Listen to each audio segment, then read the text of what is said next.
derecho de vivir. Poeta Ho Chi Minh, que golpea de Vietnam a toda la humanidad.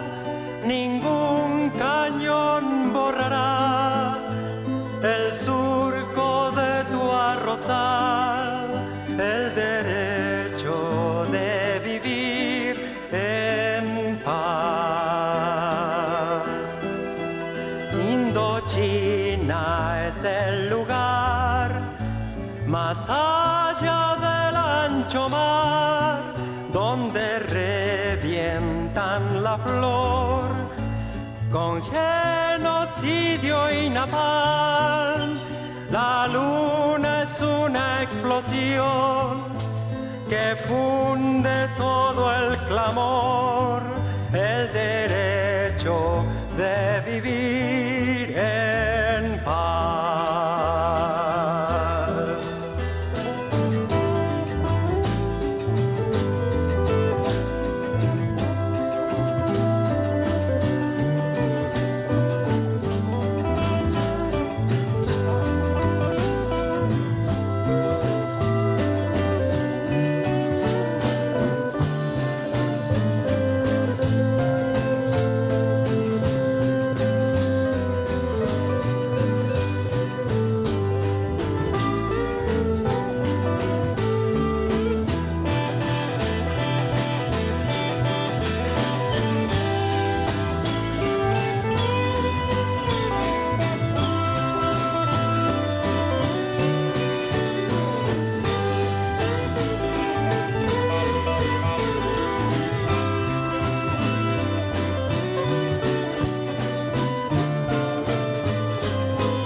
Indochina es el lugar más allá del ancho mar, donde revientan la flor con genocidio y napalm. La luna es una explosión que funde todo el clamor, el derecho de vivir en paz. Y ojo, nuestra canción es fuego de puro amor, es palomo, palomar, olivo del olivar, es el canto universal, cadena que hará triunfar el derecho de vivir en paz. La, la, la, la, la, la. La, la, la, la, la, la. La, la, la, la, la, la, la. La, la, la, la, la, la. Es el canto universal, cadena que hará triunfar el derecho de vivir en paz. El derecho de vivir en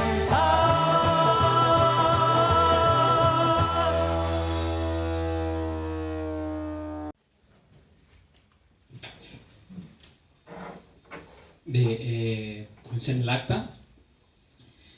Moltes gràcies a tots i totes per venir. Avui som per escoltar el Carlos Taibo i som també per presentar el manifest contra totes les guerres, contra tots els blocs, que em sembla molt important i rellevant en els moments actuals. Jo és un honor tenir-lo aquí i t'ho agraïm moltíssim, Carlos, que puguis acompanyar-nos. Agraïm també als companys d'Acció Social del Metal de Barcelona per impulsar aquesta xerrada.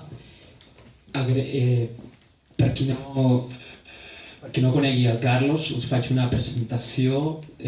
Bueno, todo el mundo te conoce, Carlos, me parece, pero manda la tradición.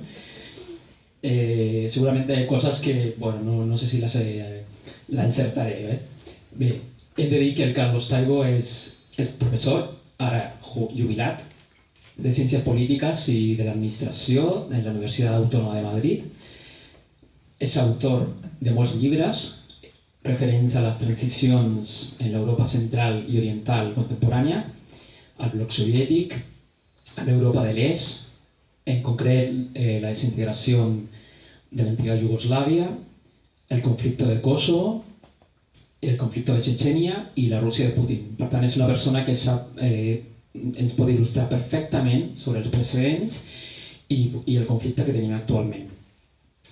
També ha escrit sobre geopolítica, imperialisme dels Estats Units, Unió Europea, moviment antiglobalització, anarquisme i els últims anys ha fet molta divulgació sobre col·lapse, decreixement i ecofeixisme. No para, té una agenda molt plena i agraïm moltíssim que pugui acompanyar-nos. Bé, com que ens anirem endinsant en allò que ens vulgui explicar i no tindrà molt sentit presentar el manifest al final, farem una lectura del manifest i d'això passa al Carlos, que ens ajudarà a entendre millor totes les consignes del manifest i a la vegada ens il·luminarà sobre aquelles coses en les quals és expert. Però abans de comentar breument el perquè d'aquestes pancartes que veieu aquí penjades, explicar que des d'Acció Social del Metal de Barcelona volem contribuir a visualitzar la posició d'aquestes i totes les guerres i per animar a que la gent posi la seva pancarta al balcó. La iniciativa es diu No a les guerres, no al bel·licisme i no a la despesa militar. Diguem prou. Posa la teva pancarta al balcó, a la feina, al teu centre d'estudis, on vulguis. Contra totes les guerres, contra tots els blocs. I bé, mira, aquí hi ha unes empreses que d'ahí puede entrar el Carlos, ¿no? Que forman part de lo que es la banca y la empresa armamentística. Bueno, per tant, aquestes pancartes que veieu, després de la xerrada aniran a un balcó. Sense més que afegir, donem pas a la lectura del manifest.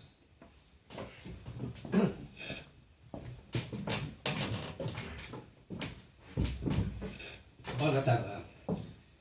Manifest. Crida a una coordinació estatal contra totes les guerres, contra tots els blocs. Aquesta no és la nostra guerra. Raons per a la mobilització generalitzada contra la guerra imperialista. En els darrers mesos estem assistint a l'est de l'Europa a una confrontació entre dos pols imperialistes, en pugna per posicions i recursos. La guerra a Ucraïna s'ha cobrat desenes de milers de vides humanes des del febrer de l'any passat, produint morts, destruccions i èxode al seu pas, refugiats, exiliats, mobilitzacions forçoses i desertors. L'enorme mobilització militar està accelerant els greus problemes derivats de la crisi energètica i ecosocial, a què ens ha portat el capitalisme. Cosa que repercuteix en pujada de preus de productes bàsics que afecten, i afectaran més, a àmplies capes de la població. L'estat espanyol, un govern suposadament d'esquerres, desenvolupa una política clarament militarista, seguint totalment la línia de l'OTAN encapçalada pels Estats Units. Decisions perilloses que no responen a res més que per mantenir els privilegis de la seva oligarquia. El govern d'Espanya i la Unió Europea estan posant en risc la nostra vida.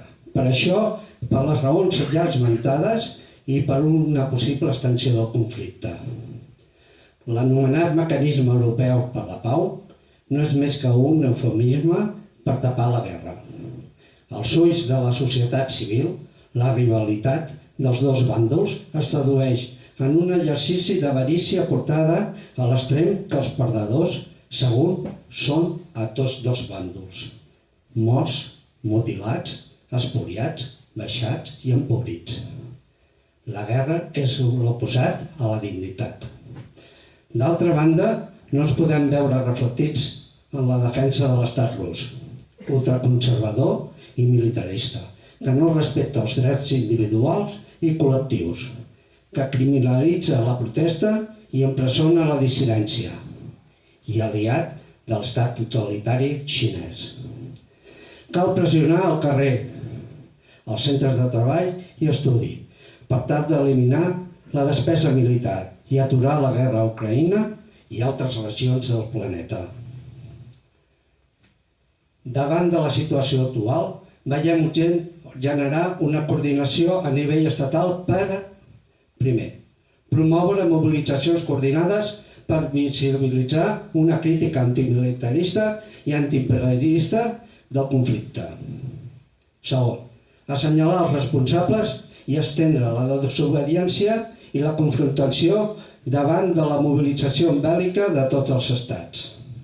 Tercer, boicot a les empreses que es beneficien de la guerra i oposant-nos activament a qualsevol enviament d'armes o mercenaris. Govern, Unió Europea i OTAN ens arrosseguen a la misèria i a la guerra. Contra el militarisme i els imperis, ni Putin ni OTAN. Despeses militars per usos socials.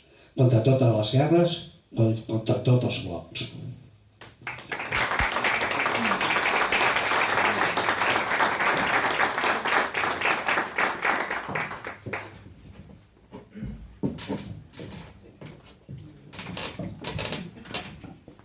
Muchas gracias a los amigos y amigas de la CGT por invitarme a compartir este tiempo con vosotras y con vosotros, y gracias también por vuestra presencia. Ese manifiesto surgió el otoño pasado, cuando un grupo de personas que vivimos en lugares distintos llegamos a la conclusión, que no era muy aventurera, de que no estábamos a la altura de las circunstancias en lo que respecta a la guerra de Ucrania y a otras muchas guerras que tampoco quiero olvidar. Hay quien ha criticado filológicamente el título del manifiesto por subrayar eso de estar contra todas las guerras. Alguien diría, bastaría con afirmar que estamos contra las guerras, pero en este caso el énfasis del todas me parece que no está de más.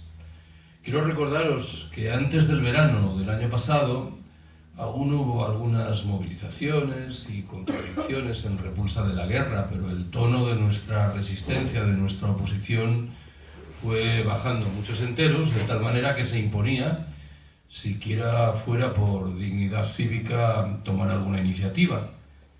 Y el primer resultado de ese proceso fue la elaboración de ese manifiesto, y el segundo, la convocatoria de un buen número de concentraciones y movilizaciones con ocasión del primer aniversario de la intervención militar rusa en Ucrania el 24 de febrero pasado.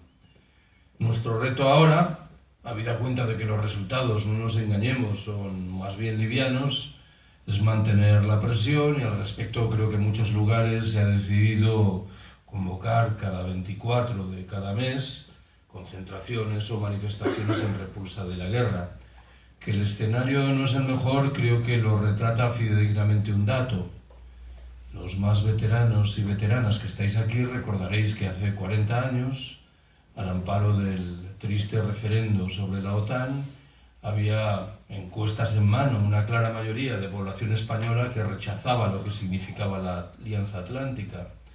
Si nos dejamos llevar por los resultados de encuestas realizadas últimamente, solo hay un 20% de ciudadanos que repudia lo que significa la OTAN, y esto significa, en paralelo, que nuestra tarea no es precisamente sencilla. Bueno, yo voy a intentar transmitiros 8 ideas que reflejan mi visión de lo que ocurre en el transcurso del último año y antes en Ucrania, en el buen entendido de que no necesariamente se corresponden con unos u otros contenidos del manifiesto que presentamos. ¿Cuál es la primera de esas ideas? Creo que tiene sentido que empiece con una reflexión sobre el papel asumido por nuestros medios de incomunicación en relación con la guerra de Ucrania. Si tengo que resumir ese papel, en mi percepción se caracteriza por 3 grandes rasgos. El primero no es otro que la censura de aquellas opiniones que se han atrevido a sugerir, por ejemplo, que las potencias occidentales también tienen responsabilidad en la gestación de esta guerra. Esas opiniones han sido visiblemente proscritas. El segundo de los rasgos es el despliegue de un discurso manifiestamente maniqueo, que dibuja una guerra en la que se enfrentarían un ejército criminal, el ruso, y un grupo de monjitas del lado de Ucrania. No conozco ningún conflicto bélico que se ajuste a una descripción como esta. El tercer y último rasgo es, en fin, el despliegue en paralelo de un discurso manifiestamente rusofóbico que en determinados circuitos ha provocado como respuesta otro discurso inquietantemente ucraniofóbico. Si en este escenario ha quedado vivo algún debate, ahí estaban, en fin, los tertulianos para aniquilarlo. ¿Cuántas veces no habré tenido la oportunidad de escuchar una tertulia en la que los 4 integrantes reproducían sin más el tono del discurso dominante? Sabéis, de cualquier modo, que el principal experto español en Ucrania simultanea ese trabajo con el del presidente de Cantabria. Algo que genera un escenario que me parece que retrata fidedignamente la miseria que tenemos delante de los ojos. Al margen de lo anterior, creo que el discurso mediático y también el contradiscurso mediático se caracteriza por aplicar esa norma que reza que al enemigo ni agua. Tiene uno que estar manifiestamente a favor de uno de los bandos o manifiestamente en contra. Y esto me parece que lo han reproducido de manera puntillosa los medios de comunicación. Permitidme que en este caso me acoja a un ejemplo personal. Cuando empezó la guerra yo decidí no atender a las llamadas de los medios. Lo digo mal, atendía las llamadas pero me negaba a aceptar lo que me ofrecían. Allá por el mes de marzo del año pasado recibí un correo electrónico de un periodista de La Sexta que me proponía para la mañana siguiente una entrevista sobre el papel de Bielorrusia en la guerra ucraniana. Yo me limité a responderle, lo hacía siempre, que desgraciadamente no podría ser y que me disculpase. Un par de horas después llegó un nuevo mensaje del periodista en virtud del cual me preguntaba si mañana no podría ser, pero pasado mañana. Le respondí lo mismo y llegó un tercero para pasado mañana. Y entonces debo confesaros que me cabré y le respondí con cajas un poco destempladas que no sabía qué interés podía tener una intervención mía en La Sexta, habida cuenta de que disfrutaban de expertos como Miguel Ángel Revilla, José Bono, Cristina Almeida o el actor José Sacristán. El periodista respondió con un largo mensaje de explicación en el que revelaba como poco que era consciente de lo que estaba haciendo y en cierto sentido pedía disculpas. Creo que la estratagema era fácil de explicar. Buscan a alguien más o menos disidente y le invitan a hablar sobre el papel de Bielorrusia en la guerra de Ucrania, evitando que se refiera, por ejemplo, a la función desempeñada por Estados Unidos y la OTAN en el desarrollo de ese conflicto. En el mes de junio tuve la oportunidad de palpar la misma mercancía del otro lado. Recibí un mensaje, en este caso, de una agencia de noticias rusa, la agencia TASS, que me proponía, claro, una entrevista sobre la OTAN. Ahora lo que interesaba era hablar de la OTAN y no hacerlo del papel de Rusia en Ucrania. En este caso no hubo mayores intercambios de correspondencia, simplemente dije que no, aunque me hubiera gustado responder diciendo: concedería gustoso esa entrevista si me permitieseis hacer una segunda sobre el papel de Rusia en Ucrania. ¿Cuál es la segunda observación que me interesa haceros? Hay una materia que de manera sorprendente rara vez se asoma a los medios o al discurso al uso, cuando está por detrás de muchas de las disputas en juego. Los dos bandos enfrentados, y voy a entender por tales a título provisional Rusia y Ucrania, blanden demandas de carácter territorial. Ucrania suele defender el principio de integridad territorial de la República y Rusia reivindica unos u otros territorios. ¿Cuáles son las razones que estarían por detrás de las posiciones de estos dos bandos. Hace 2 años, el presidente ruso Vladimir Putin firmó un largo artículo sobre esta cuestión. Digo que lo firmó porque voy a dar por descontado que no lo escribió. El artículo era demasiado sesudo, más incluso que los apuntes de Tamames. En ese texto, Putin enunciaba una tesis fuerte que sugería que buena parte de las fronteras de la Ucrania contemporánea fueron trazadas infelizmente en la etapa soviética. Y al respecto llamaba la atención sobre 3 momentos cronológicos. El primero se habría verificado, según el presidente ruso, a principios de la década de 1920, cuando el naciente sistema bolchevique había decidido asignar a Ucrania buena parte de los territorios que hoy forman parte del oriente de la República. La cuenca del Donbass y eso que en Rusia a menudo se llama la Novorossiya, la Nueva Rusia. Por entendernos, y aún simplificando, la tercera parte más oriental de la República de Ucrania. El segundo momento se habría registrado al concluir la Segunda Guerra Mundial en 1945, en el buen entendido de que estas incorporaciones territoriales a Ucrania tienen poco que ver con las disputas actuales. En cualquier caso, y Ucrania sumó territorios que 3 décadas antes formaban parte del Imperio Austrohúngaro, en Polonia o en Rumania. El tercer hito cronológico, en fin, se verificó en 1954, cuando el máximo dirigente soviético del momento, Nikita Khrushchev, lo voy a decir con un punto de ironía, se levantó un día de buen humor y decidió que para celebrar el 300 aniversario de la alianza histórica entre Rusia y Ucrania correspondía regalarle Crimea a Ucrania. Hasta entonces Crimea formaba parte de una de las 15 repúblicas integrantes de la Unión Soviética, Rusia, y pasó a formar parte de Ucrania. Me interesa rescatar el primero y el tercero de estos momentos porque conducen a formular una pregunta delicada. ¿Cuáles son los habitantes naturales de los territorios objeto de disputa? Bien, podéis intuir que el adjetivo naturales aquí está cargado de problemas, pero os voy a pedir que prescindamos de los problemas para entrar a saco en la cuestión.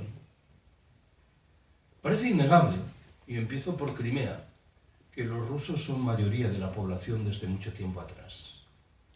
Pero afirmar que son los habitantes naturales de la península es un poco delicado. Hasta finales del siglo XIX, el grupo étnico mayoritario en Crimea eran los llamados tártaros de Crimea. Y el hecho de que su presencia demográfica fuese perdiendo enteros fue una consecuencia de la lógica imperial rusa. Debo decir algo parecido en lo que respecta a esa tercera parte más oriental de la República de Ucrania. Putin, en el texto que gloso, afirma que fue poblada por rusos procedentes de otras provincias. A buen seguro que fue así, pero la formulación da a entender que el proceso fue manifiestamente pacífico y tranquilo, cuando de por medio estaba de nuevo la lógica del Imperio ruso. Si nos guiamos por los censos establecidos en Ucrania antes de la crisis de 2014, concluían que en ninguna parte de ese territorio los rusos eran mayoría de la población, ni siquiera en la cuenca del Donbass. Esto que acabo de contaros puede conducir a la conclusión legítima de que las demandas de Rusia en relación con Crimea y con la parte más oriental de Ucrania carecen de fundamento. Bueno, pues creo que es una conclusión legítima. Debo agregar, sin embargo, que las demandas ucranianas no son más fuertes. Por lo pronto, los ucranianos nunca han sido mayoría de la población en Crimea. Nunca. De tal suerte que la demanda férrea de que Crimea es un territorio ucraniano se resiente un tanto. Y en lo que respecta a la Ucrania oriental, debo llamaros la atención sobre el hecho de que esos censos que acabo de mencionar reproducían sí una realidad, pero que en buena medida se vinculaba con un hecho. Se estaba construyendo en Ucrania un Estado-nación y lo lógico es que los habitantes de muchos territorios se autodescribiesen tranquilamente como ucranianos. Uno de esos censos identificaba en Ucrania 6 millones de personas que tenían el ruso como lengua materna y, sin embargo, se autodescribían como ucranianos. Algo que, de nuevo, colocaba en una especie de limbo la demanda ucraniana. Si las partes enfrentadas fueran, desde mi punto de vista, moderadamente razonables, estos problemas tendrían un relieve menor. Pero como no lo son, como están inmersas en una dinámica de confrontación aguda, tendremos que seguir aguantando simplificaciones en lo que respecta a realidades históricas y demográficas muy delicadas. Recuerdo vivamente que en 1992 pronunció una conferencia en Madrid el entonces ministro de Asuntos Exteriores de la República de Ucrania. Y el meollo de la conferencia era la idea de que Ucrania se había configurado como Estado independiente al calor de un rechazo expreso de toda la legislación de un sistema autoritario como era la Unión Soviética de antaño. En el debate posterior alguien le preguntó por Crimea, y el ministro de Asuntos Exteriores de Ucrania se limitó a defender la tesis de que la Constitución en vigor en su país no reconocía el principio de libre determinación, con lo cual no había nada que discutir en relación con Crimea.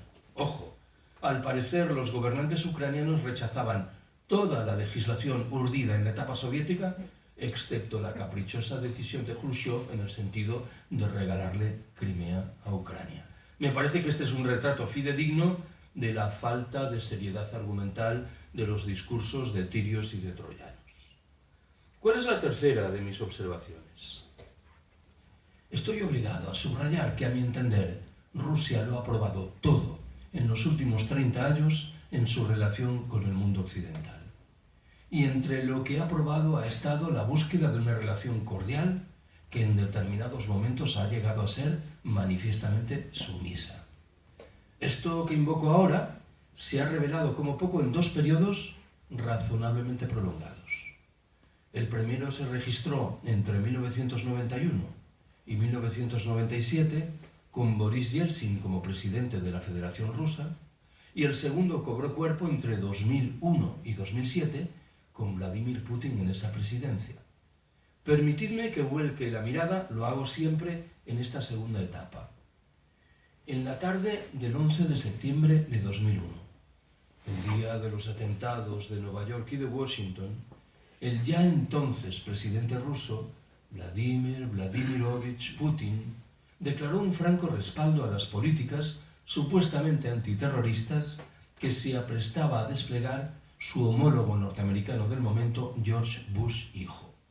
Ese respaldo se concretó primero en un franco apoyo de Moscú a la intervención militar norteamericana en Afganistán en el propio otoño del año 2001 y más adelante, en 2003, en un silencio legitimador de Rusia ante una nueva intervención militar estadounidense, en este caso en Irak. Tiene sentido que me pregunte, claro, qué fue lo que Rusia recibió a cambio de lo que en un caso, repito, Afganistán fue un franco respaldo a la intervención norteamericana y en otro, Irak, un silencio legitimador. Nada más sencillo que responder a esta pregunta. Absolutamente nada. Estados Unidos mantuvo en vigor el programa del llamado escudo antimisiles, que en una de sus dimensiones principales obedecía al propósito de reducir la capacidad disuasoria de los arsenales nucleares ruso y chino. Estados Unidos no pestañeó a la hora de propiciar una nueva ampliación de la OTAN, que en este caso benefició a 3 repúblicas exsoviéticas, las 3 del Báltico. Estados Unidos se negó a desmantelar las bases, teóricamente provisionales, que había perfilado en el Cáucaso y en el Asia Central en el otoño de 2001 para sacar adelante la intervención militar en Afganistán. Estados Unidos no dudó en apoyar las llamadas revoluciones de colores, que auparon a gobiernos hostiles hacia Rusia en países como Georgia, la propia Ucrania y Kirguistán. No consta, en fin, que Washington concediese ningún tipo de trato comercial de privilegio en provecho de Rusia. Me temo que en estas condiciones a Moscú no le quedaba más remedio que romper la baraja y buscar una política exterior crecientemente independiente. Ya sé que lo que digo a continuación no me ha hecho ganar muchos amigos en los últimos años, pero el Putin de estas horas creo que se incuba en este momento. Ojo, no estoy diciendo que lo que acabo de contar explique toda la condición de Putin, pero sin lo que acabo de contar, a duras penas se entiende lo que está ocurriendo. Este argumento, que otorga a las potencias occidentales una responsabilidad importante en la gestación de una guerra impresentable, desarrollada al calor de una intervención militar rusa indefendible, es, sin embargo, insorteable. Rara vez se asoma, sin embargo, a nuestros medios de comunicación. Y si lo hace en virtud de caminos moderadamente sorprendentes. Pongo un ejemplo de lo que quiero decir. No penséis mal de mí, que tengo el hábito de ver La Sexta Noche, aquel programa cochambroso que emitía La Sexta. Pero un día escuché un trecho de una entrevista con José Bono, el expresidente castellano-manchego y exministro de Defensa español. Bien podéis suponer que no tengo ninguna sintonía ideológica con Bono, pero esto no es óbice para que reconozca que es una persona que se expresa bien, que tiene capacidades de comunicación notables. Yo tengo la sospecha de que en las entrevistas que en La Sexta Noche hacían a este tipo de personajes, las preguntas estaban pactadas. Sabían qué es lo que les iban a preguntar. Pero me imagino que aquel día el periodista se tomó la licencia de improvisar una pregunta que era tan obvia como elemental. Bueno, señor Bono, ¿qué pasa en Ucrania? Y Bono, que repito que es muy eficiente en términos de comunicación, entró en una profunda zozobra verbal. ¿Por qué? Porque sabía que lo que iba a decir no era políticamente correcto. ¿Y qué fue lo que dijo? Explicó que cuando era ministro de Defensa español, en varias oportunidades, tuvo la oportunidad de entrevistarse con el ministro de Asuntos Exteriores ruso, el señor Lavrov. Y que Lavrov, una y otra vez, subrayó que Moscú estaba siendo objeto de un permanente acoso, de un aguijoneamiento, de una voluntad de cercenar cualquier tipo de voluntad de buscar un acuerdo. Y Bono confesó que entendió que el ministro de Asuntos Exteriores ruso llevaba buena parte de la razón y que esto era así en buena medida en virtud de las imposiciones que Estados Unidos genera en el caso de las políticas de la Unión Europea. Estos son los vericuetos por los que el argumento aparece muy de vez en cuando en nuestros medios de comunicación. Cuarta observación que quiero haceros. Yo no tengo ninguna duda de que muchos de los estamentos de poder de la República de Ucrania y singularmente en las Fuerzas Armadas hay gentes de extrema derecha. Describir, sin embargo, Ucrania como un todo, como un país indeleblemente marcado por ese código ideológico, es simplificar una realidad mucho más compleja. ¿Sabéis que uno de los argumentos centrales que los gobernantes rusos han esgrimido para justificar la intervención militar en Ucrania es el que apunta a la necesidad de desnazificar el país? No vaya a ser que una fuente importante de nazificación de Ucrania la aporte la presencia del propio ejército ruso. ¿Por qué? Porque me temo que estamos en la obligación de preguntarnos qué es lo que hay del otro lado de la frontera, en Moscú. Y lo que hay es un amasijo en el que se dan cita una pulsión imperial militar, un proyecto visiblemente militarista, la defensa de los valores tradicionales, de la familia y de la Iglesia ortodoxa, el universo profundamente inmoral de los oligarcas, lacerantes desigualdades sociales y la represión ejercida sobre las gentes que resisten. No sé qué es lo que todo este amasijo pueda tener que ver con un proyecto antifascista. Y me parece que solo los más ciegos pueden mostrar algún tipo de afición a adherirse a un modelo como ese. ¿Cuál es la quinta de mis apreciaciones? He contado muchas veces que antes del verano pasado, en las redes sociales, una persona que firmaba con su nombre y que se expresaba con corrección, incluyó un comentario que por el lugar en el que estaba situado iba dirigido contra mi persona. Más o menos dijo: quienes estáis en la izquierda dedicáis el 80% de vuestro tiempo a criticar a la OTAN, cuando la guerra de Ucrania reclama atención a otras muchas materias importantes. No me cuesta trabajo reconocer que tenía buena parte de razón, pero me vi obligado a defenderme y dije que dedicaba una buena parte de mi tiempo, no el 80%, pero en cualquier caso una buena parte, a criticar a la OTAN porque esta es, de nuevo, una tarea proscrita en nuestros medios de comunicación. ¿Qué es lo que creo que de manera muy rápida conviene señalar en relación con la OTAN? La OTAN, en primer lugar, es responsable principal de una operación de cerco sobre Rusia que se ha hecho valer durante 3 décadas y que tiene sus hitos principales en la incorporación de 14 estados de la Europa Central y Oriental a la Alianza Atlántica y en el establecimiento de un reguero de bases militares en torno a Rusia. Lo he preguntado muchas veces los últimos meses.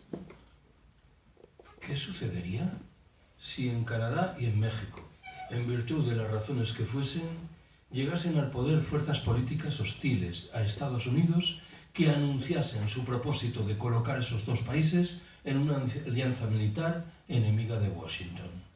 ¿Pensáis que la reacción de la Casa Blanca sería más benigna, suave, tolerante y educada que la impresentable reacción de la Rusia putiniana? Esta política de cerco sobre Rusia se ha desplegado en abierto olvido de los compromisos que todos los dirigentes occidentales contrajeron a principios de la década de 1990 en el sentido de no ampliar la OTAN hacia el este. La Alianza Atlántica, en un segundo escalón, es un baluarte fundamental en un activo proceso de tercermundización de buena parte de las relaciones en la Europa Central y Oriental. Si alguien se pregunta, fanfarria retórica aparte, ¿qué es lo que buscan en ese espacio geográfico nuestros empresarios?, responderé rápidamente que procuran una mano de obra barata que explotar, materias primas razonablemente golosas y mercados más o menos prometedores. En un tercer escalón, debo recordar que no hay motivos sólidos para acogerse a la idea de que la OTAN es una alianza internacional de estados democráticos. El concepto de Estado democrático per se chirría, pero en fin, me olvidaré de estos requintes. Quiero recordaros que la dictadura portuguesa de Oliveira Salazar, coetánea del franquismo, fue un Estado miembro de la OTAN. Lo fue otra dictadura, la de los coroneles en Grecia. Lo es en estas horas la Turquía de Erdogan, responsable de un genocidio en toda regla en el Kurdistán. Y lo son la Polonia y la Hungría de los gobiernos de extrema derecha. La OTAN, en fin, es responsable principal de la entronización de códigos de doble moral que invitan a tratar de manera diferente a los amigos y a los enemigos, a los poderosos y a los débiles. Hace unos meses coloqué en las redes sociales un comentario de vocación irónica que más o menos decía: me parece perfecto que se prohíba que los deportistas rusos participen en las competiciones internacionales. Doy por descontado que se actuará de la misma manera con los deportistas norteamericanos e israelíes cuando Estados Unidos e Israel cometan las tropelías a las que nos tienen acostumbrados. Yo no tengo ninguna duda de que lo que ocurre en Ucrania es lamentable y deleznable, pero no es ni más lamentable ni menos lamentable que lo que se abrió camino en Irak al calor de la intervención militar norteamericana en 2003, y me parece que conviene no perder de vista estas comparaciones. Sabéis que al calor de la guerra de Ucrania se ha discutido muchas veces si correspondía del lado occidental armar o no a la Ucrania de Zelensky. Yo he echado de menos que se debatieran los mismos términos en relación con Palestina o con el Sáhara Occidental, pero parece que de nuevo los códigos de doble moral proscriben determinado tipo de discusiones. Voy a por la sexta observación. Cuando he estado aquí, y lo he hecho varias veces en Barcelona en el último año para hablar de Ucrania, he confesado que mis conocimientos en lo que respecta a las causas y el derrotero del conflicto son muy limitados.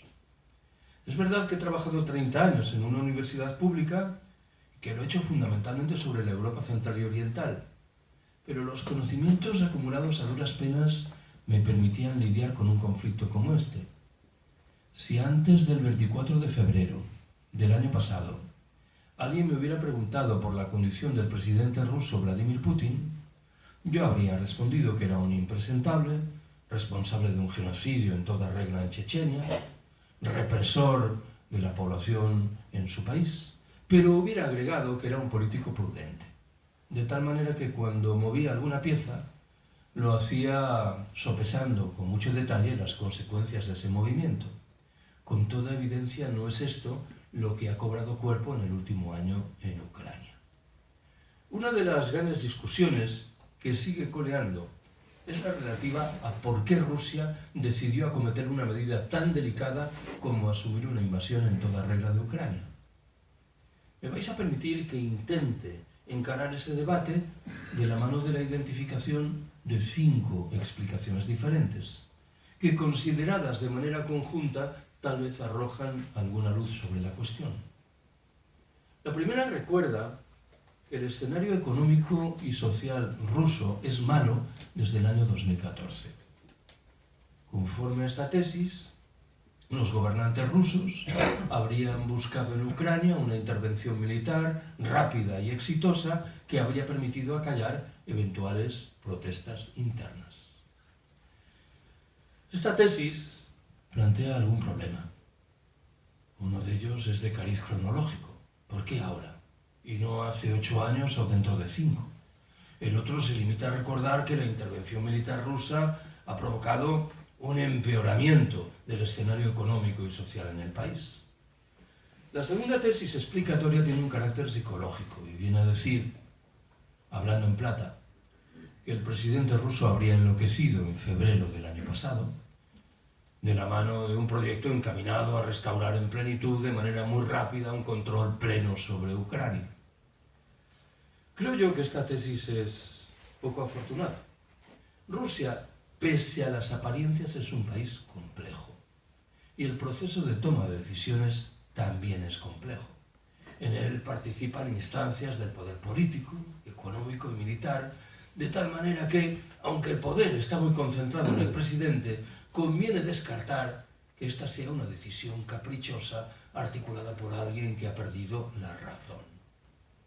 Una tercera explicación sugiere que Rusia habría intervenido en Ucrania para hacerse con el control de materias primas, mayormente no energéticas, pero muy bulosas, como las que atesora ante todo la parte más oriental del territorio ucraniano. Esta explicación entiendo yo que es singularmente débil. A Rusia, a buen seguro, le faltan muchas cosas, pero entre ellas no están las materias primas. Sigue siendo con mucho, al menos en términos brutos, el país más rico del planeta. Una cuarta tesis, de carácter mal que bien conspiratorio, entiende que los gobernantes rusos habrían mordido el anzuelo que las potencias occidentales habrían colocado delante de la boca del país, con la vista puesta en propiciar un activo proceso de desestabilización de Rusia que podría conducir al desplazamiento del poder del propio presidente Putin. Esta tesis es como poco arriesgada, porque da por supuesto que los países occidentales, y singularmente Estados Unidos, estarían dispuestos a asumir riesgos muy delicados como alguno de los que invocaré dentro de unos pocos minutos. Hay una quinta y última tesis que no explica la intervención militar rusa, pero da cuenta del porqué de muchos de los debates que vamos arrastrando. Parece innegable que Rusia concibió una campaña militar en Ucrania que debía ser extremadamente rápida y exitosa. Por lo que parece no solo Rusia. Algunos documentos de la inteligencia norteamericana afirmaban que ocupar Kiev era tarea para un par de días o 3 de trabajo del ejército ruso. Rusia se enfrentó, sin embargo, a una inesperada resistencia del ejército ucraniano.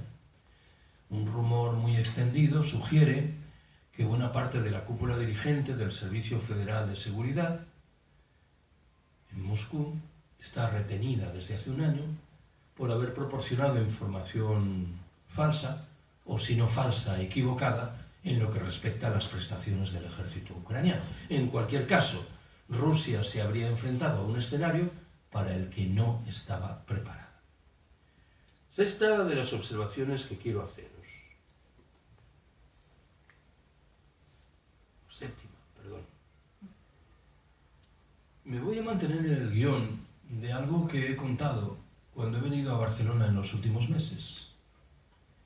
Cuando alguien me ha preguntado si había algunos visos de que se alcanzase un acuerdo de alto el fuego, o más aún un acuerdo más ambicioso de paz, yo he respondido que entendía que los datos se ordenaban en provecho de ese horizonte. ¿Por qué?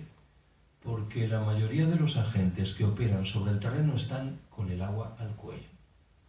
Está, en primer lugar, y pese a las apariencias, con el agua al cuello, la Ucrania de Zelensky. Aunque en el otoño pasado se generó la ilusión óptica de que asumía un franco protagonismo militar, los humos han ido bajando. El país está destrozado. Buena parte de la población se ha refugiado en otros escenarios. Ucrania depende estrechamente de la ayuda occidental en todos los terrenos, en el económico como en el militar. Ni siquiera acaba de descartar que el ejército ruso acabe por desbordar las líneas de defensa ucranianas y se encuentre con el vacío en buena parte del territorio. También está, sin embargo, con el agua al cuello el presidente ruso Putin. En primer lugar, por una razón que acabo de invocar hace un momento. Los hechos militares no discurren conforme a lo que había previsto la cúpula de las Fuerzas Armadas en Moscú.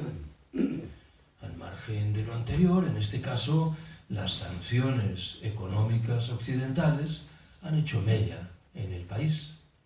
Según una estimación, el año pasado el Producto Interior Bruto habría reculado entre un 10 y un 12%, en un escenario en el que la inflación alcanzaría cotas del 20-25% y en el que el desempleo, que es relativamente bajo, se había multiplicado por 2. No sabemos lo que piensa el ruso de a pie. Una encuesta difundida hace unos meses por el Centro Levada, que es un instituto de investigación sociológica independiente radicado en Moscú, concluía que un 80% de los habitantes respaldaba, con grados de entusiasmo diferentes, la intervención militar en Ucrania. Pero el mismo Centro Levada recordaba, como lo hace siempre, que buena parte de los encuestados confiesan no poder hablar libremente. Me interesa mucho subrayar, en cualquier caso, que Ucrania no es Chechenia. Es un recinto geográfico que muchos rusos conocen. Las relaciones de parentesco a uno y otro lado de la frontera están a la orden del día. No sabemos qué está ocurriendo con los cuerpos de los soldados rusos fallecidos en Ucrania. Pero parece razonable argumentar que lo que está sucediendo algo tiene que ver con lo que se abrió camino al calor de la guerra de Afganistán en 1979, en virtud de la intervención militar soviética, y que en las dos guerras ruso-chechenas postsoviéticas libradas en la década de 1990. La abrumadora mayoría de los soldados rusos procedían de zonas rurales alejadas de los centros urbanos, de tal manera que se evitaba el impacto de la llegada de los cuerpos a Moscú o a San Petersburgo.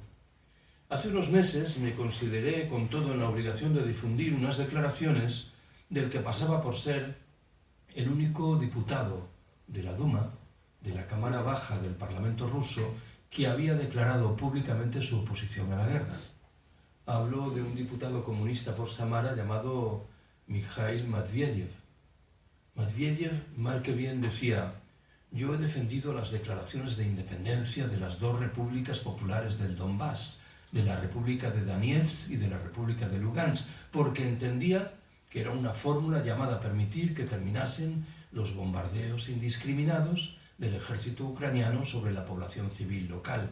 Pero no sé qué tiene que ver con la causa de la paz el designio de bombardear u ocupar Kiev, la capital ucraniana. Sospecho que argumentos de este cariz pasan por la cabeza de buena parte de la población en Rusia. También están con el agua al cuello las potencias de la Unión Europea. ¿Por qué? Porque creo que le han visto las orejas al lobo al riesgo de una desestabilización en Rusia, que podría provocar un golpe en Moscú sin que sepamos quién sería el beneficiario. un halcón más duro que Putin o alguien más moderado. Tampoco puede descartarse que se escuche ruido de sables, habida cuenta de que hay disonancias importantes en la cúpula militar. No olvidéis que estamos hablando del Estado federal más grande del planeta con tensiones internas que a menudo son muy agudas. Y que estamos hablando también, como no, de una potencia dotada con 6.000 cabezas nucleares, algo que le otorga a estos debates un perfil muy singular. Ni siquiera cabe descartar que las potencias occidentales acaben por apoyar la candidatura de Putin como garantía frente a una desestabilización de horizontes muy delicados. Solo hay una instancia que parece salir fortalecida con claridad. Me refiero a la OTAN. Y el fortalecimiento de la OTAN lo que anuncia es militarización, crecimiento espectacular del gasto militar en todo el planeta, negocios prósperos para la industria de armamentos, autoritarismo, represión de las disidencias, injerencias e intervenciones militares que ya no van a precisar la etiqueta de humanitarias. Por detrás de la OTAN se halla, no descubro nada, Estados Unidos. Lo he dicho muchas veces en los últimos meses. Washington y San Francisco están muy lejos de Moscú y de Kiev, pero Moscú y Kiev están muy cerca de Varsovia y de Bruselas. Estados Unidos, bien lo sabéis también, está obteniendo pingües beneficios de la guerra ucraniana en el terreno energético y en el terreno militar. Y esto anuncia una política presumiblemente llamada a porfiar porque esa guerra se mantenga en el tiempo. ¿Cuál es la octava y última de mis apreciaciones? Tenéis ahí varios ejemplares de los dos libros que he publicado sobre Ucrania.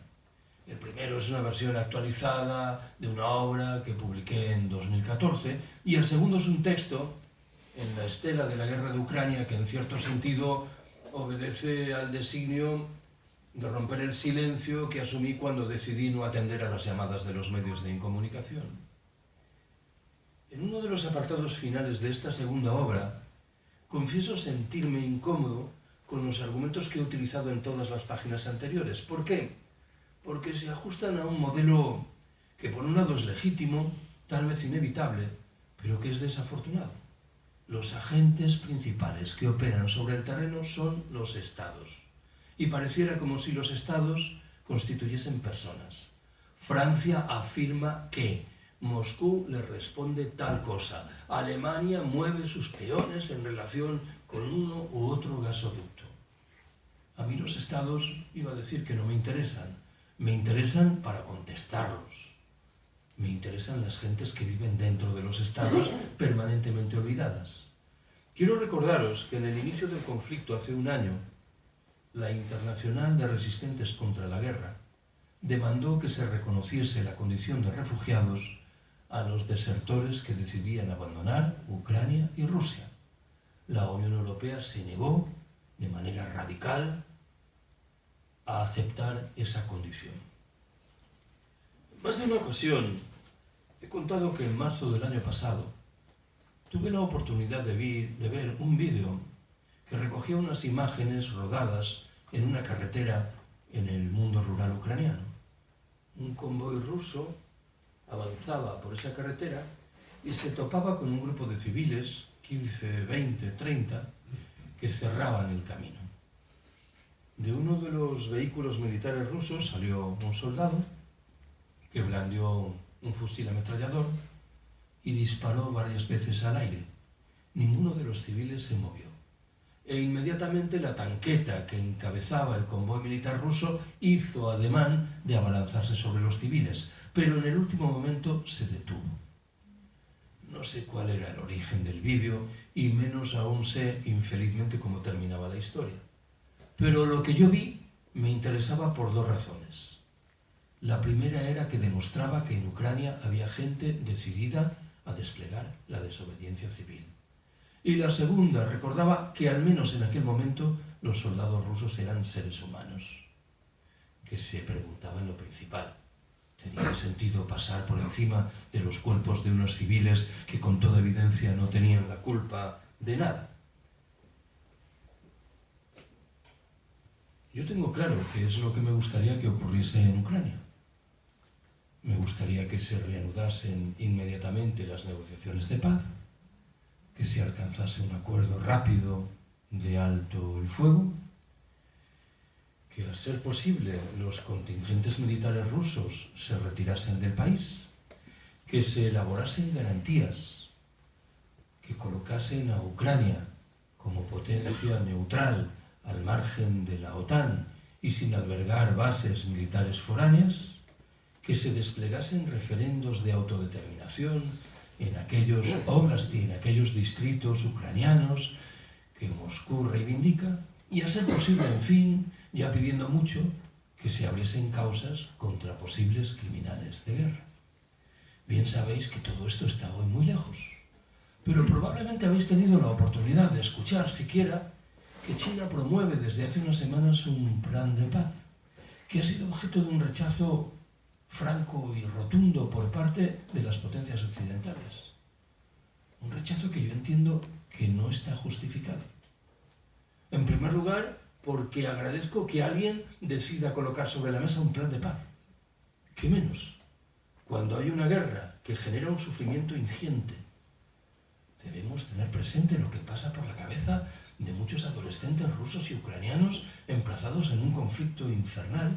Lo menos que puedo agradecerse es que alguien intente frenar la guerra. No digo más allá de eso. Se ha sugerido, igual con alguna razón, que el plan de paz chino es connivente con Moscú y lo único que quiere es ganar tiempo. Bueno, pues cuando uno lo lee, no está invitado a llegar exactamente a esa conclusión. Hay al menos dos elementos de ese plan de paz que a buen seguro no llenan de contento en Rusia. El primero es la defensa de la integridad territorial de los estados. No se verbaliza en estos términos, pero parece evidente que es una sugerencia de que Rusia debe abandonar Ucrania. Y el segundo es una llamada de atención en lo que hace a la amenaza nuclear. La amenaza en este caso se refiere claramente al presidente Putin, quien es el que ha utilizado una y otra vez la amenaza de utilizar sus armas nucleares. No parece precisamente poco, pero aquí tenemos a nuestra ministra de Defensa, esta inteligentísima señora, que se limita a decir que a Ucrania hay que darle lo que pida. Armas nucleares tácticas, por ejemplo. Me parece que estamos ante un universo de locura, que tiene otro refrendo, por cierto, en unas declaraciones de hace un par de meses del presidente francés Macron, en el sentido de que a Rusia hay que ofrecerle garantías de seguridad. Lo que ustedes no han ofrecido durante 30 años.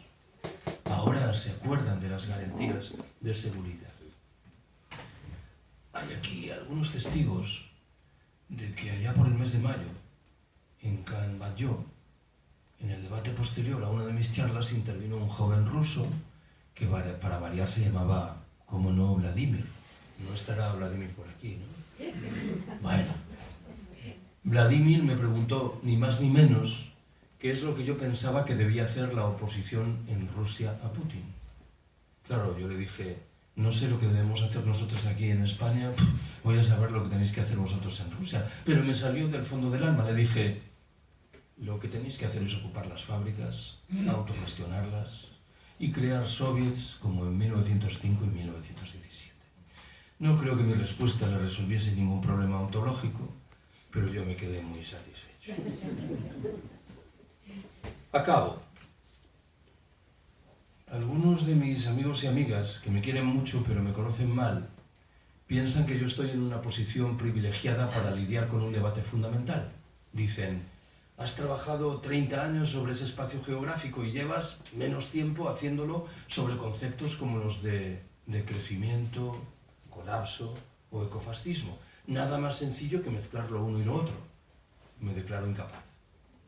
Lo único que puedo formular al respecto para terminar es alguna intuición. En los últimos tiempos me considero obligado a recordar que tengo la sospecha de que en los 3 o 4 últimos años hemos asistido a una formidable aceleración de muchos procesos que ha hecho que menguase nuestra capacidad de encararlos. ¿En qué estoy pensando? Estoy pensando, en primer lugar, y por empezar por ahí, en la pandemia. de la mano de la demostración palmaria de que es posible sacar adelante un formidable ejercicio de servidumbre voluntaria de poblaciones enteras. Pero estoy pensando, en segundo lugar, en un puñado de noticias que nos llegaron en el otoño de 2021 con eco que ha alcanzado al momento presente. Hablo de problemas en el suministro de materias primas energéticas, de cortocircuitos en muchos procesos económicos, financieros y comerciales, de subidas espectaculares en los costos de transporte de las mercancías o de ese globo sonda que se manifestó en Austria en el otoño de 2021 y que señalaba que en adelante las unidades del ejército local se aprestaban a alcanzar una plena autonomía en energía y agua para hacer frente a un posible apagón general y acudir en socorro de la población civil, que es, sabéis, lo que suelen hacer las Fuerzas Armadas en todos los países del planeta. A todo lo anterior se ha agregado, en fin, la guerra ucraniana, que ya he sugerido, a mi entender, tiene complejo engarce en estas categorizaciones. Parece evidente, en cualquier caso, que por detrás de la guerra ucraniana, en lugar principal, hay una disputa sobre materias primas energéticas cada vez más escasas. Está, según algunos analistas, la demostración palmaria de que se están diversificando dos líneas de generación del valor, la propia del mundo occidental y la característica del mundo ruso-chino, de tal manera que la lógica de la globalización habría tocado definitivamente a su fin. Está también, como no, una confrontación entre imperios tradicionalísimos. Quien no se haya percatado de la condición de la política de Estados Unidos en relación con Ucrania tiene problemas graves para comprender el mundo. Pero quien piense que hay algún proyecto de justicia y de solidaridad en la Rusia de Putin y en la China de Xi Jinping, me parece que tiene también problemas graves. En fin, está reabierto un debate sobre las armas de destrucción masiva que no puede resultar sino inquietante. Muchas veces me he planteado la idea de qué hubiera ocurrido si hace 3 o 4 años alguien me hubiese preguntado si yo creía firmemente que estábamos ante un riesgo grave de colapso general del sistema. Yo habría respondido sin duda que sí, pero muy probablemente habría agregado que en razón de mi edad yo no iba a ver ese colapso. Ahora ya no estoy tan seguro. Me parece que los datos empiezan a acumularse hasta el punto de que quienes, en cierto sentido, seguimos hablando del colapso como una hipótesis del futuro, nos estamos equivocando. El colapso es esto que tenemos ya delante de los ojos. Y convierte en singularmente grave que nuestros gobernantes no hayan tomado nota de lo que nos espera. Si hubiesen tomado nota, habrían puesto manos a la tarea de prescindir de la mitología que rodea al crecimiento económico, de apostar por opciones de carácter colectivo y de redistribuir radicalmente la riqueza. Eso es, al fin y al cabo, lo que yo creo que está por detrás de un lema que he invocado muchas veces en el último año y que mal que bien me ha ayudado a lidiar con muchos de los problemas derivados de la guerra ucraniana. El lema reza: no a la guerra entre los pueblos, no a la paz entre las clases. Gracias por haberme escuchado.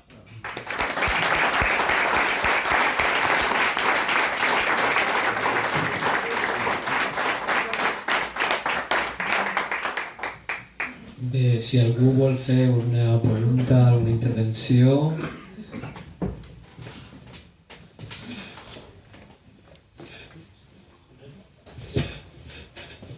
Bueno, yo en primer lugar quiero hacer notar a los compañeros del CGT respecto a ese manifiesto que he hecho a faltar en la crítica cuando habla de miles de muertos en el último año, he hecho a faltar la denuncia de los más de 14.000 muertos civiles en su totalidad, reconocidos por la ONU, que probablemente eran más que se ocurrieron entre el 2014 y el 2020. Y la misma denuncia que se hace a Rusia, Putin, que yo comparto, hay que hacerla a Zelensky, porque tiene ilegalizado a muchos partidos, está haciendo una política antiobrera brutal, los gitanos tal. Y yo reconozco, como ha dicho Carlos, que el pueblo ucraniano no es nazi. El problema es que los nazis están demostrando que, siendo una pequeña parte de la población ucraniana están teniendo mucho poder, porque puedan atar en los árboles de Kiev a centenares de gitanos para que la población más nazi pueda insultarles, escupirles, incluso pegarles, y que la policía gubernamental no intervenga de manera rápida para evitar eso, demuestra que los nazis tienen un poder real. Pero bueno, dicho esto, es una apreciación respecto al manifiesto que me parece incompleto en esa parte. A ver, yo en toda mi vida, y ya tengo años, soy seguramente de los mayores de los que estamos aquí, jamás había visto, siempre he asumido que la prensa manipula, Se te oye bien así, ¿eh? que la prensa manipula siempre al servicio del poder, ¿vale? Pero jamás, como en esta ocasión, he visto tal unanimidad de todos los medios de comunicación, incluso de todas las entidades que en otras ocasiones discrepaban y alzaban la voz, que con respecto al tema de esta guerra de Ucrania hay esta unanimidad. ¿Y qué me ha provocado a mí? La reacción contraria. Si todos mis enemigos están en contra e incluso han comprado las voluntades de gente con las que en muchas ocasiones he marchado juntos, yo tengo que estar en la otra parte. Porque no puede ser que yo esté al mismo lado de mis enemigos, ¿no? Y estoy en la otra parte e intuitivamente tengo claro, insisto, sin defender a Putin, para nada. Putin es un dictador, Putin es un represor de los derechos humanos, de las libertades de su pueblo. Pero Estados Unidos y la OTAN son mi enemigo directo, son los que a mí me están oprimiendo, son los que van a evitar, porque la OTAN en la última cumbre en Madrid ya abrió la posibilidad a intervenir para garantizar la paz social en los Estados miembros. Eso quiere decir que si aquí somos capaces, que ojalá pudiéramos serlo, de generar una revolución, tendríamos a las fuerzas de la OTAN reprimiéndonos. Por tanto, mi enemigo no es Putin, mi enemigo es Estados Unidos y la OTAN. Y sin defender a Putin, yo opto por estar en contra de la OTAN y Estados Unidos prioritariamente. Y una pregunta para Carlos, ya. Esto ha sido una opinión. Desde antes de comenzar la invasión, Rusia, y es justo reconocerlo, intentaba llegar a un acuerdo para evitar esa invasión, porque yo supongo que también intuían que no era una cosa tan fácil, ¿no? Pedían unas garantías de que Ucrania no entre en la OTAN, de que hubiera derecho a autodeterminación y una autonomía amplia para los pueblos del Donbass y tal. Los acuerdos del Minsk II, que fueron accionados por Rusia y que van en esa dirección, Ucrania dejó de aplicarlos porque no sé por qué. Quizás tú tengas alguna información del por qué esos acuerdos quedaron cortados sin desarrollarse. Y si piensas que esos acuerdos pueden recuperarse como punto de partida para llegar a una paz justa para todos. Porque claro, aquí tenemos un conflicto con todos los compañeros y compañeras ucranianas que nos exigen que tenemos que, para conseguir una paz justa, que los rusos se vayan, pero se niegan a que nosotros defendamos que no se les envíe armas. Y estamos, en la gente que estamos participando en plataformas por la paz y tal, ahí en una situación muy tensa con ellos. Que queremos que estén con nosotros, queremos trabajar juntos por la paz, pero ellos nos exigen un posicionamiento que para nosotros va más allá de la lucha por la paz, ¿no? Da la lucha porque Ucrania gane, Ucrania venza a Ucrania. Y Zelensky es lo que es la otra cara de Putin. Dos políticos ultranacionalistas y neoliberales. Disculpa. No, si algú... És que, bueno, perquè pugui parlar tothom i jo crec que hi ha molta gent que vol intervenir. Qui té, Cris? Ya Pablo sense micrófono. Dos preguntas a Carlos. Una, los bloques, o sea, China y Rusia por una parte y Estados Unidos coleando ya el imperio mundial, ¿cómo lo ves? O sea, ¿se llegará a 3 bloques o 2? Y segunda pregunta, los anarquistas en Ucrania, tengo entendido que hacen bastante la guerra por su aire, contra los dos. contra los dos estados. ¿Sabes algo de eso? Bueno, respondo a estas dos preguntas. A ver, yo entiendo lo que dices, pero en lo que respecta a la primera parte de tu intervención no estoy completamente de acuerdo. Yo creo que nuestro deber es oponernos a todos los poderes en todas partes. Que nuestros medios de comunicación manipulan, como tú bien lo has sugerido, es evidente, pero ¿qué hacen los medios de comunicación en Rusia? Exactamente lo mismo, o si me apuras, peor, en un escenario todavía más cerrado. Con lo cual mi recomendación es que asumamos una posición permanentemente crítica de todo, aun cuando acepte que tienes razón en lo que respecta al hecho de que lo que nos toca a nosotros es la OTAN. Pero si nos limitamos a cuestionar lo que hace la OTAN y no llamamos la atención sobre las responsabilidades de la otra parte, nuestro discurso será muy débil y se prestará a ataques que infelizmente serán razonablemente justos. Con respecto a tu pregunta sobre los acuerdos de Minsk, mi interpretación es que ninguna de las partes creía en esos acuerdos. Subrayo, ninguna. Tampoco Rusia. Se supone que los acuerdos implicaban que los contingentes militares de las milicias en el Donbass se retirasen fuera del territorio. Nunca lo hicieron. Esto significa que ninguna de las partes estaba interesada. Debo confesarte, sin embargo, que en mi percepción Zelensky no es tan crudamente lamentable como pudiera parecer. ¿En qué estoy pensando? En dos circunstancias. Una muy reciente. El único dirigente político de este lado del mundo que ha mostrado algún interés por el plan chino es Zelensky. Ha dicho, quiero hablar con los dirigentes chinos. Esto alguien lo podrá explicar porque está con el agua al cuello, ciertamente. Pero utilizo un segundo argumento. El pasado verano, Zelensky asumió que Ucrania quedase configurada como un estado neutral, sin bases militares ni incorporación a la OTAN. Y aceptó aún más, en determinado momento, el principio de celebración de referendos de autodeterminación en los territorios contestados. Qué interesante hubiera sido que esta posición de Zelensky no hubiera quedado anulada por las potencias occidentales. Y singularmente por Estados Unidos, que ya sugería antes que entonces y hoy están claramente interesados en que el conflicto prosiga. Un misterio es que la Unión Europea muestre el mismo tipo de interés cuando los efectos que la guerra ejercen sobre nuestros países son mucho mayores. Permitidme que rescate un dato, que lo recojo en el último de los libros. El comercio bilateral entre Estados Unidos y Rusia es 15 veces inferior al comercio bilateral que mantienen la Unión Europea y Rusia. ¿A quién le afectan las sanciones económicas occidentales? A Rusia, por supuesto, pero a la Unión Europea también. Y en cambio, las consecuencias sobre Estados Unidos son muy livianas.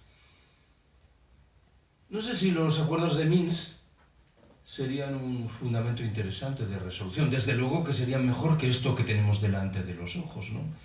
Pero aquí parece que las dos partes están enrocadas y cada una muestra su disposición a no ceder en nada importante. Con respecto a las otras dos preguntas, bueno, yo antes me he hecho eco de esa percepción que sugiere que estamos ante el final de lo que algunos llaman la globalización feliz y ante una separación entre dos grandes bloques enfrentados. No he enunciado esa tesis como propia. ¿Por qué? Porque me parece que es muy compleja. En primer lugar, da por descontado que hay una alianza solidísima entre China y Rusia. Yo no la veo por ninguna parte. A China no le hace ninguna gracia la guerra de Ucrania. El procedimiento chino en materia de ganancias, en hegemonía, pasa por una política comercial cada vez más activa. Y este tipo de algaradas generan distorsiones en el despliegue de ese procedimiento. En uno de mis libros más recientes, Ecofascismo, no desdeño en modo alguno la posibilidad de que, pese a las apariencias del momento, Estados Unidos y China, grupos humanos dirigentes de los países del norte y de los países del sur, socialdemócratas y liberales, se pongan de acuerdo para hacer frente interesadamente a los grandes problemas ecológicos del momento, al cambio climático y al agotamiento de las materias primas energéticas.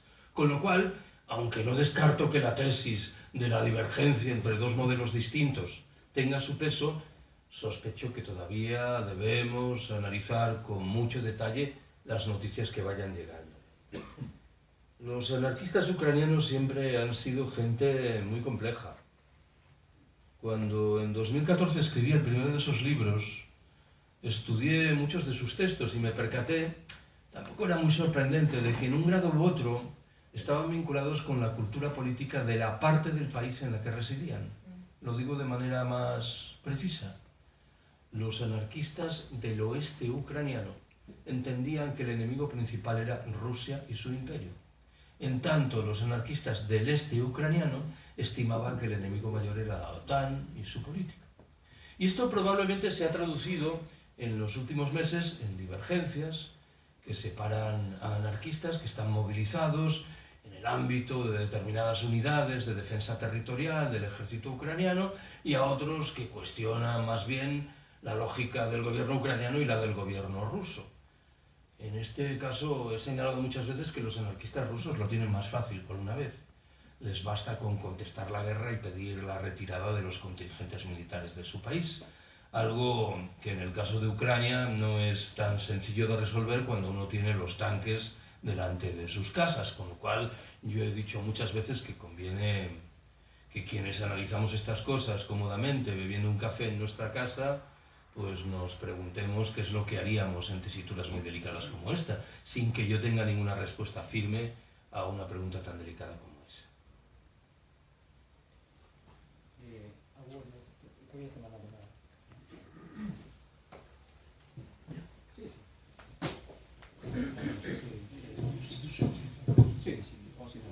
¿Se me oye?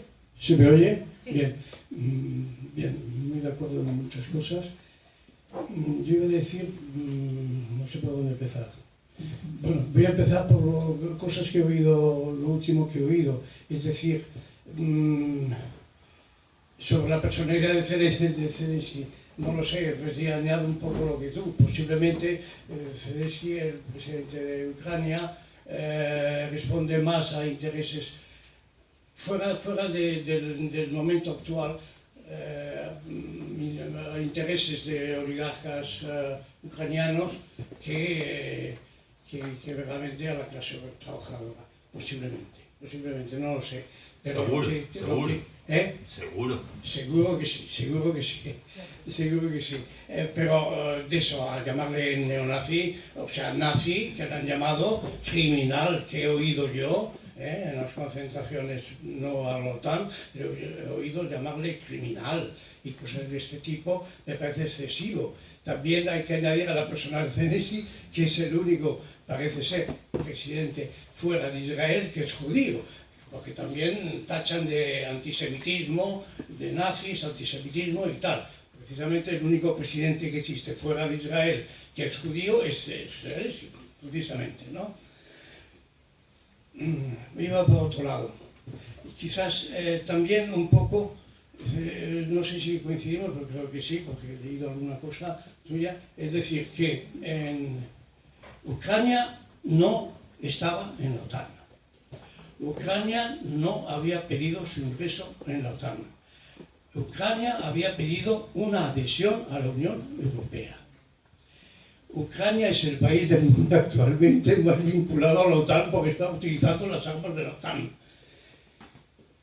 Es decir, dicho de otra forma, creo que lo que hizo la Unión mal llamada soviética con el comunismo, es decir, es lo que hace Putin con la OTAN. Es decir, el anticomunismo mundial que hay, porque la referencia que hay ha sido el periodo stalinista de la Unión Soviética, ese anticomunismo que es utilizado, no simplemente es utilizado por los líderes de la derecha y la ultraderecha, sino también es utilizado, mucha gente cree que efectivamente lleva razón porque ha oído y sabe y hay testimonios de los crímenes de Stalin, etcétera, etcétera, y tal, y que ha conocido. Creo que en estos momentos Ucrania es el país más otánico que hay y que además pide la Unión Europea, que entonces no lo era. Otro tema importante, muy importante, es las movilizaciones que hay en un sentido por la paz, etc. He leído hace poco el acta, digamos, de la concentración, el acta de la reunidos, los de la plataforma no a la OTAN, reunidos haciendo la valoración de la concentración del 24 pasado, de febrero pasado, del 25, perdón, de la concentración en la Plaza San Jaume del 25. En todo el acta no existe ni la palabra Ucrania, ni existe la palabra Rusia. Es decir, cualquiera que lea por ahí y sepa, dice, ¿y por qué se han concentrado contra quién? Contra la OTAN. Punto. Se acabó. Es darnos una idea. ¿Cuántos eran? No sé si algunos habéis estado en la Plaza San Jaume, muy pocos.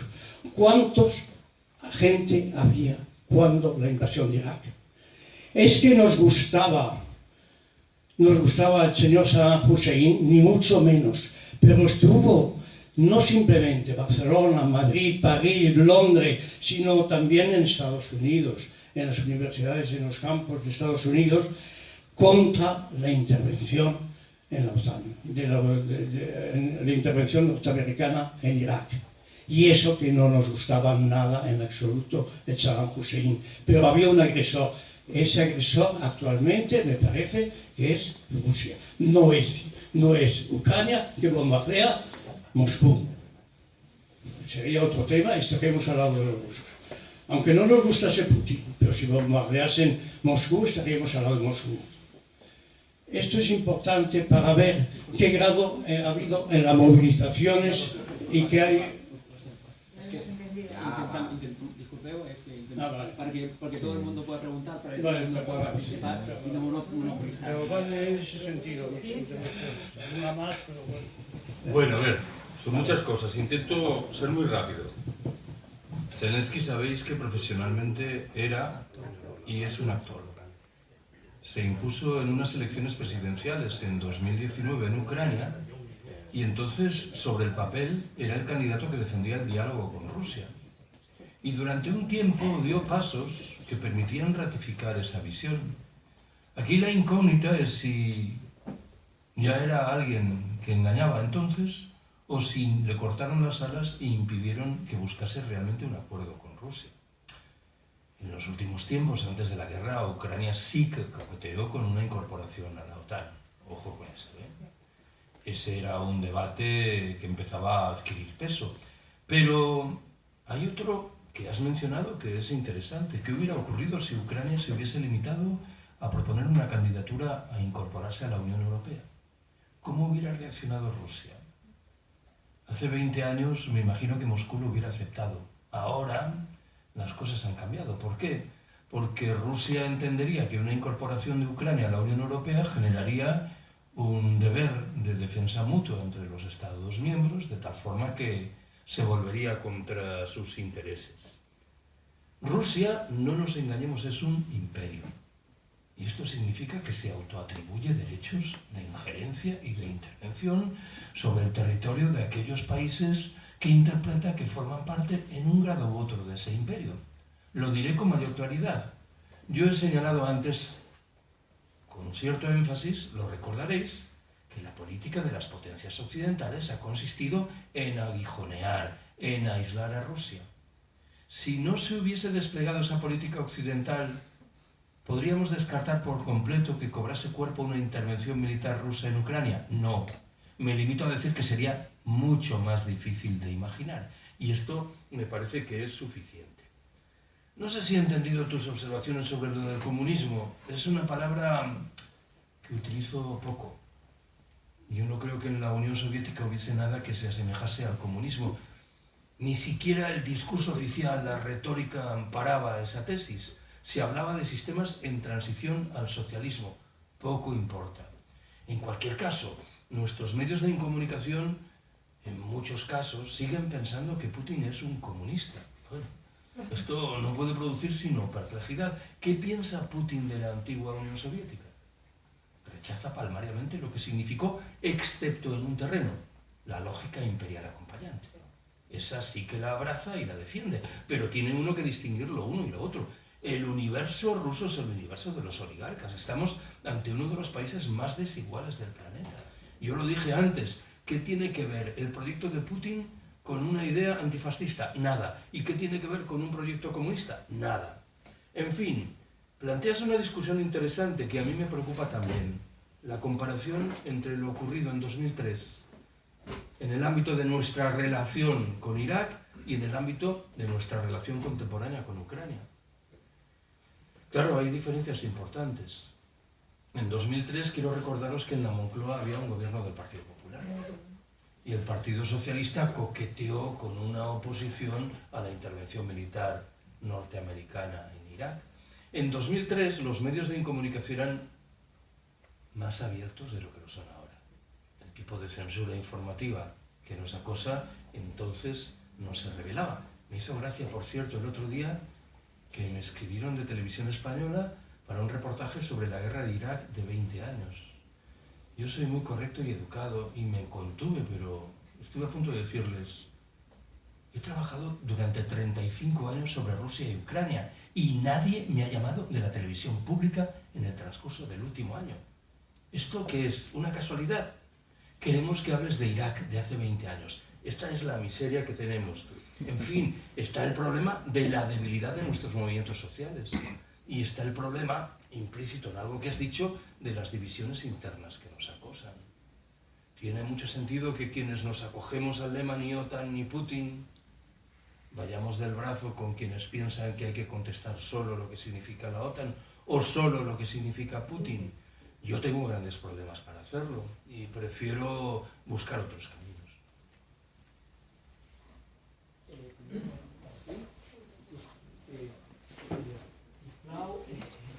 Un minuto tallaré, Bueno, sí que perquè tothom pugui participar, no monitoricem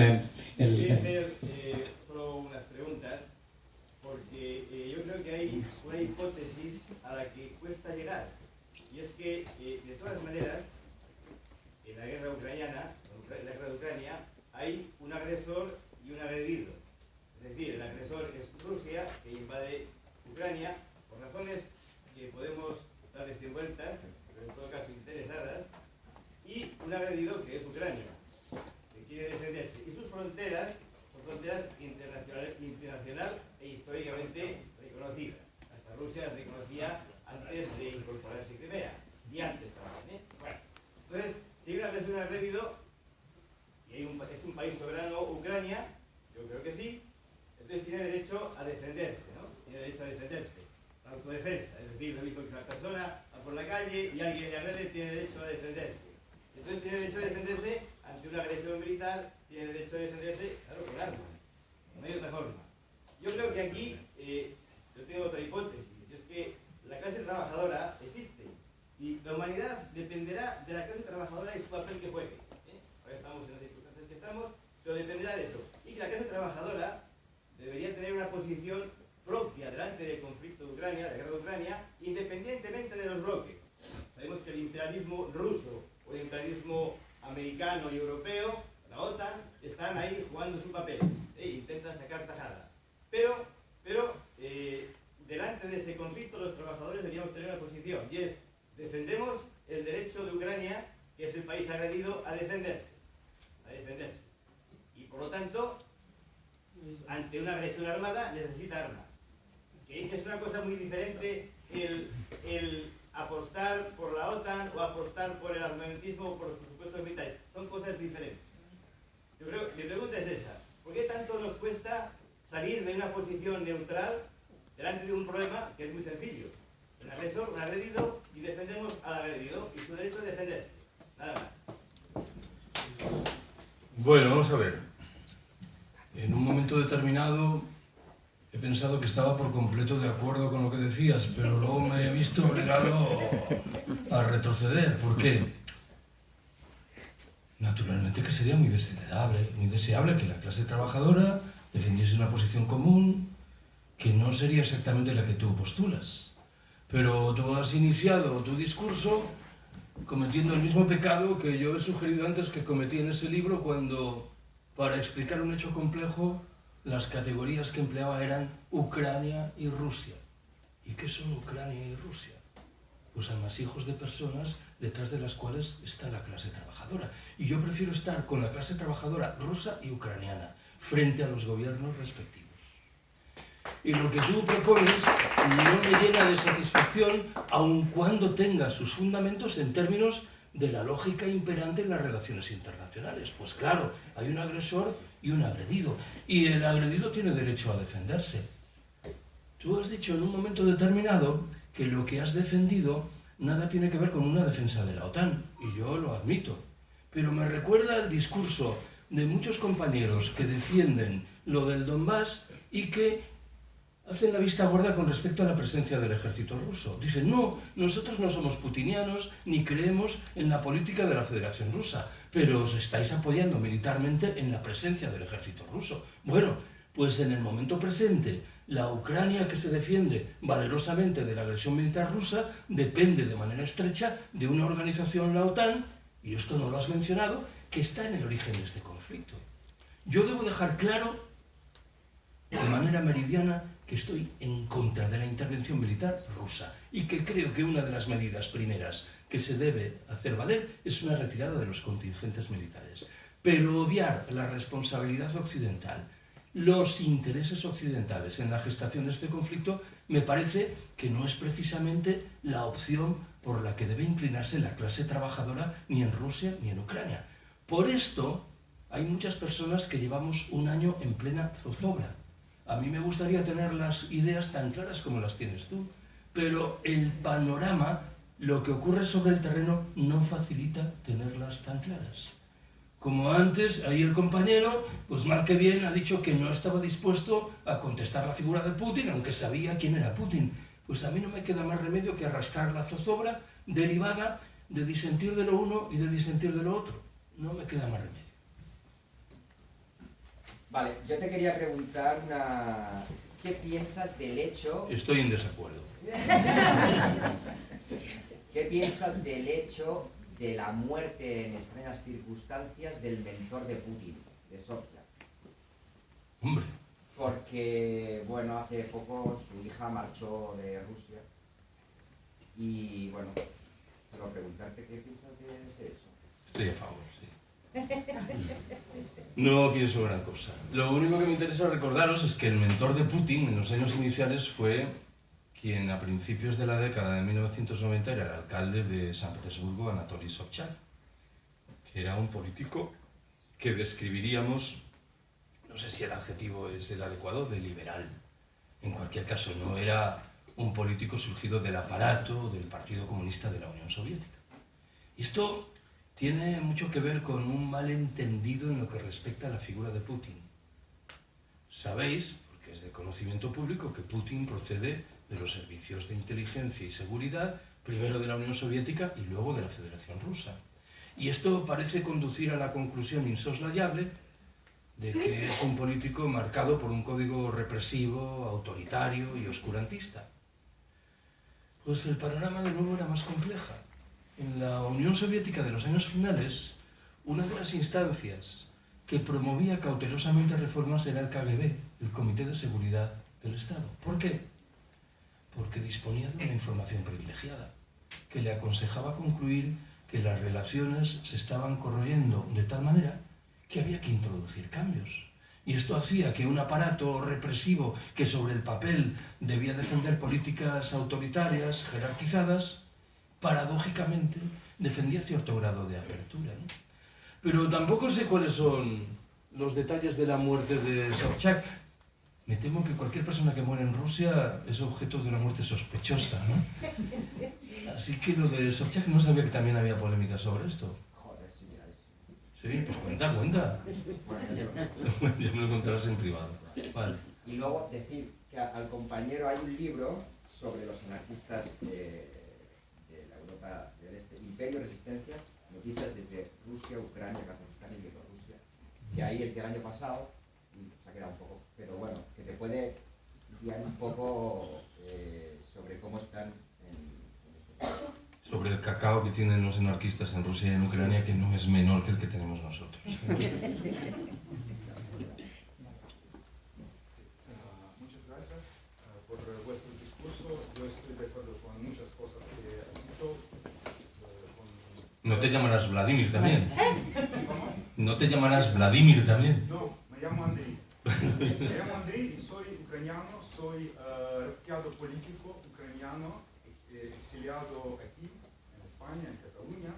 Pues dos palabras sobre mí. Yo en Ucrania yo pues era periodista y militante de izquierdas, también un líder de un sindicato anarquisindicalista de estudiantes. Pues yo conozco muy bien pues casi a todos los anarquistas ucranianos, somos 4 gatos, pero a pesar de eso, dos palabras sobre esta situación.